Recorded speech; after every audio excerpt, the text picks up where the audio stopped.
घणे जो चालान आयो?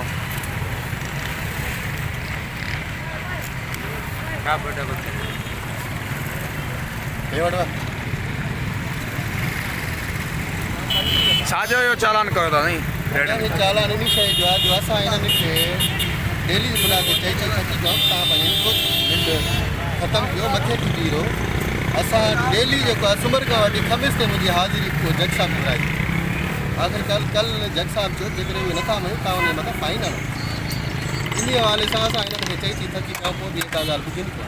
अच्छा, रोड जो जेको यो पंहिंजो फुटपाथ आहे त घणे एरिया में ये बीह सघंदा इहो फुटपाथ हिननि जो जेको अलाउ आहे उहो 3 फुट ते अलाउ आहे सरकारी शेड्यूल जेको आहे।